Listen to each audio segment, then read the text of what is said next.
السلام عليكم مشاهدينا الأعزاء، كي دايرين؟ لاباس عليكم؟ كلشي بخير. اليوم بغيت نشارك معكم البسطيله بالاخطبوط وهذا الحوت ديال الاوراق اللي كنت قدمته معكم في ديك المقيله وبوزروك.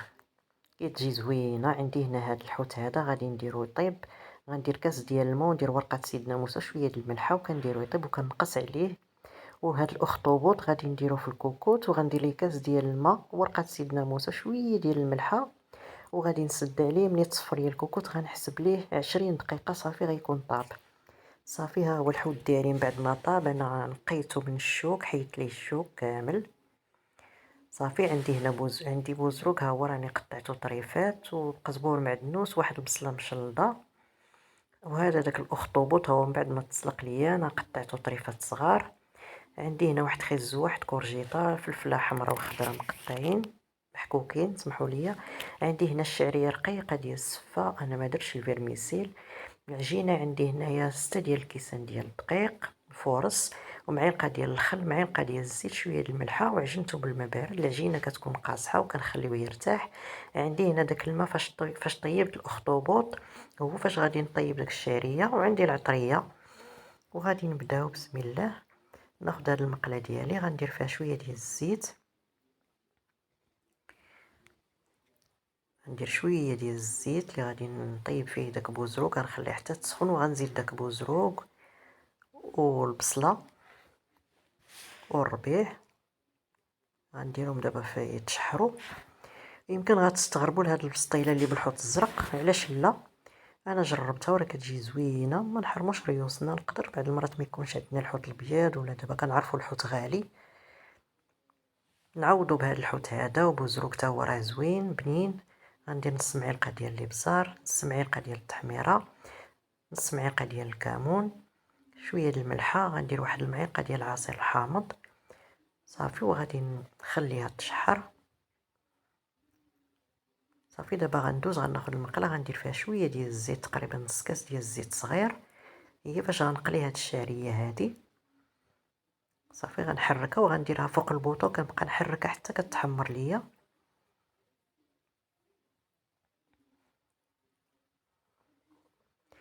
صافي سمحوا لي راني نسيت ما قلت لكمش الثومه. عندي هنا 4 ديال الضروس ديال الثومه، زدتهم مع بوزروك.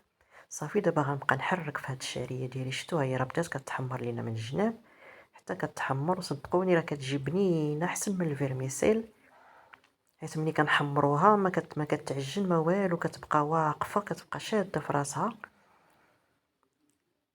صافي بوزروك ديالي هو غادي نطفي عليه دابا، راه موجود. الشعريه هي كتحمر. صافي ها هو بوزروك حيدته دابا من المقله.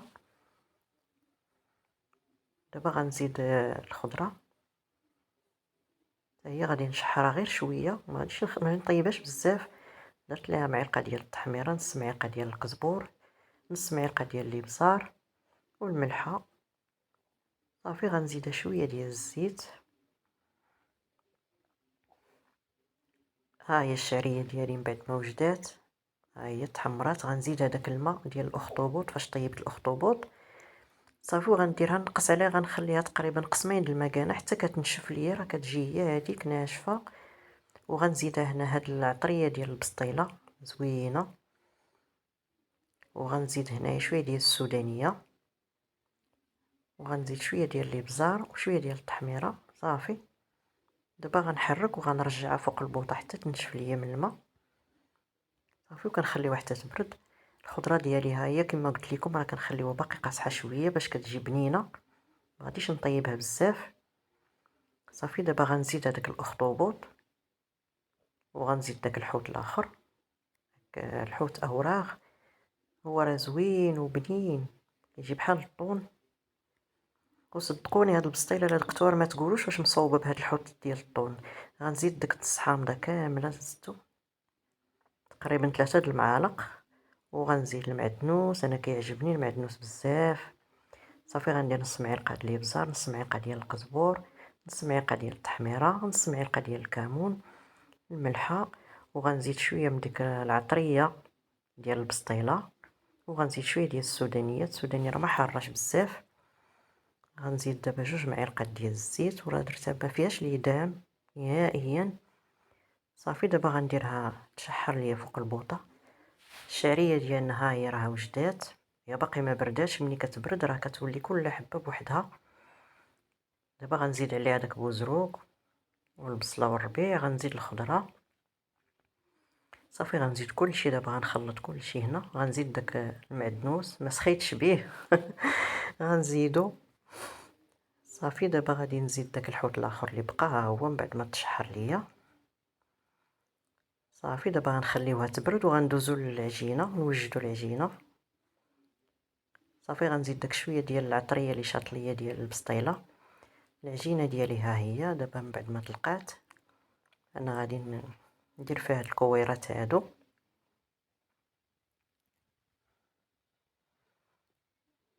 نتوما انا راه عجنتها من الصباح وخليتها ترتاح باش ما عجناها بكري كتعطينا الطوع وكتجي زوينه. هانتوما صافي غنبدا دابا نورق بهذا الشكل حتى كيبدا يبان ليا داك السطح ديال الطبله. صافي غنطويها بحال المسمنه عاديه. ندير شويه ديال الزيت. صافي غادي نطويها نديرها بحال الشكل اللي غندير بسمنه عاديه.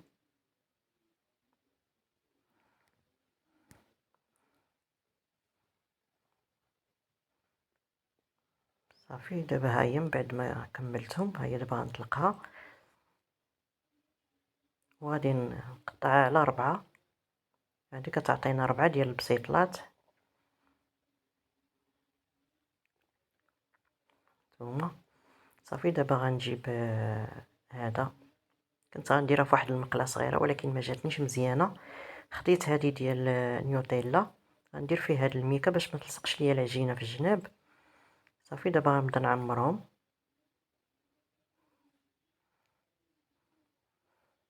صافي هانتوما شفتوا الشعريه راه ما تعجنات ما والو. صافي كنسدهم هكا. انا بغيت نديرهم صغيورين ما بغيتش نديرهم كبار على هذا الشكل هذا. هانتوما صافي تنقادها. صافي غنزيد معكم واحده اخرى.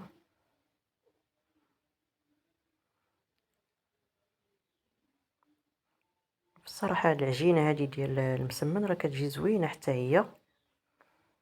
اللي ما عندوش الورقه ولا ما لقاش فين يجيبها ولا هذا نقدر يدير هاد العجينه هادي. صافي دابا غنبقى هكا حتى نكملهم كاملين وغادي نتلاقاو. صافي انا كملتهم هنا راه خرجوا ليا 28 حبه. صافي دابا غادي ندهنهم بشويه ديال الزيت وشويه ديال التحميره باش يعطيوني داك اللون المحمر. صافي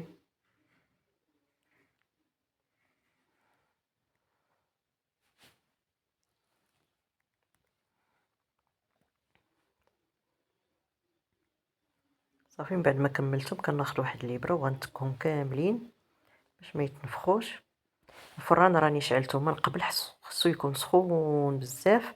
من بعد كنقصوه كنخليوها طيب على خاطرها حتى كتحمر من جميع الجوايه. وها هي البسطيله ديالنا كتجي على هذا الشكل كتجي بنينه بنينه. وكنتمنى تجربوها. كنتمنى من كل قلبي تجربوها. راه كتجي مرقه وزوينه. واذا كانوا عندكم شي ملاحظات قولوهم لي في التعاليق ماشي مشكل. وإذا عجبكم هذا الفيديو ما تنسونيش بارطاجيو وديروا لايك. والسلام عليكم ورحمة الله وبركاته.